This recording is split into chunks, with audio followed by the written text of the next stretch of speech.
Welcome back to News 3 Today. The doors are now open for a campaign rally in Savannah with Vice President Kamala Harris's running mate, Minnesota Governor Tim Walz. Now, this is a live look from Victory North on Whitaker Street. Governor Walz is expected to take the stage there in just a little while, drumming up support for Vice President Harris's campaign. News 3 Sarah Smith is covering this event. She'll have more on his visit to the hostess city this afternoon, beginning on First News at 4. Right now, though, WSAV is your local election headquarters, and we are exactly 1 week away from the general election next Tuesday, November 5th. All day long, we are getting you ready to head to the polls if you have not already voted. Now, if you have, a lesson in civic engagement. Over the past year, much attention has been focused on the attitudes of America's youngest voters, the subgroup known as Generation Z, the more than 40 million young people, including 8 million newly eligible voters who were born roughly between 1995 and 2006. From learning how to vote to canvassing support, many are embracing the civic process of voting. John Bennett is the Assistant Professor of Public Administration for the Department of Social Sciences at Savannah State University. That is a mouthful. Emil Lofton is the university's Student Government Association Vice President. They join me now with more. Thank you so much for being here today. Thank you so much for having us. Well, we were having a conversation during the break, and before we get to the big question, I want to ask you, because we have information coming in from all sides, from television, from social media, do you think that voters are at a point where they're feeling overwhelmed? Are we seeing election overload right now? Yeah. The short answer to your question is yes. I feel, though, as if that is the case with news in general. Yeah. Whenever there is just so much in your face everywhere you go, that overstimulation, some people, they choose to just steer away from it because they're scared of it. Mm-hmm. But the point of this, the point of having these conversations is for us to kind of not simplify it, but just to make it less scary. Because it is a lot, there's a lot of good and bad going around about everyone. But the point of the matter is we still need to vote. Now, Emil, you are a first-time voter. Yes, ma'am. What are some of the issues that you're focusing on? As, because I've just turned 21 also. Okay. Oh, congratulations. Thank you. Very much like housing, mm-hmm. Financials, how am I supposed to take care of myself, basically. The same question that every young adult has, how am I going to take care of myself? Yeah. And it just goes with the cost of groceries, the cost of housing, transportation, school, college, especially for those of us who are supporting themselves. And so I'm just, that's one of my biggest concerns. Yeah. Who is going to help me get from A to B? Okay. And be successful as a fully grown adult, because I'm still a baby. So John, now you're the expert here.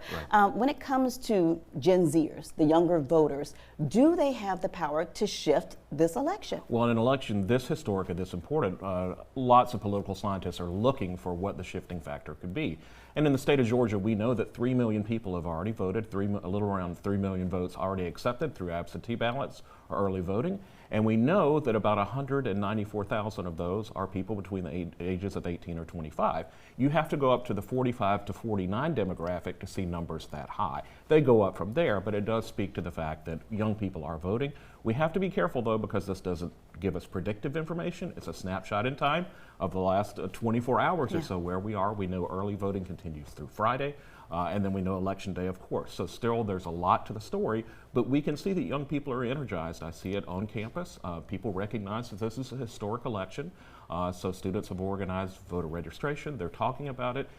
They know that this is a pivotal point and they want to be a part of it. So, and that leads me to my next question, because when it comes to Gen Zers, they're not necessarily associated with a political party, with a specific political party. That used to be a thing. Right. I think young people now are very much making rational choices about their future, about what they want to see, what they expect the country to look like, how they think things should be. So they're very keenly interested in not just the the candidates, but their policy positions and how will it affect them. Okay, I'm going to ask you both. When it comes to misinformation and disinformation, there's a lot out there, and then there are a lot of people who younger people look to for information, like celebrities, and we see a lot of them weighing in on politics. How does this affect you as a voter? It affects me. It doesn't affect me that much, okay, if I'm being honest, because I do my personal research. I personally don't go to celebrities as my source of information, and just as for my friend group and stuff like that, because of course we watch it and we view it, and of course it is taken into consideration. But how I kind of encourage my peers is like, well, what is it really? You know what I'm saying? Let's Google what is really going on, and we do our own little 1, 2, 1, 2, 3, and then that's how we conduct ourselves. And as a student leader, that's how I encourage others as well, to just do your own research, because the misinformation it's here, it's real. And the only way to combat that is just searching for the real information and getting the real information by real credible sources. And so that's what I always encourage, and that's what that's also what my peers encourage as student leaders, because not only are we, I don't want to say in charge, but not only are we like the forefront in trying to get everybody else involved in the movement, we're also active, and we're actively doing it the correct way. Because getting information from celebrities is the wrong thing to do. Okay. John, I saw you smile and nod your head. When it comes to Gen Zers, do you think that they're more civically engaged than past generations? Well, we know that there are lots of influences on young people, family, friends, but we can see that young people do see that what happens in elections impacts their lives. And so when they're looking for information, I encourage people to consider the source, consider what the goal of this message or this post that you see, try to figure out what's behind it, and talk to people you know and respect about the issues that are important to you. Okay, and that leads me to my last question. Let's talk about the importance of investing in young people early on, before they get to the polls. Oh, do you want to go? Both of you can answer this question. Wait, repeat the question for me one more time so I can Let's talk about investing in young people before they get to the polls, before you get to this point. Yes, proper education, right? Being prepared beforehand is always the best thing to do before going into something that is important and life-changing. Education, of course, we do it in school. Of course, there is resources on social media. Of course, there are people on the ground knocking on doors and stuff like that, getting people educated.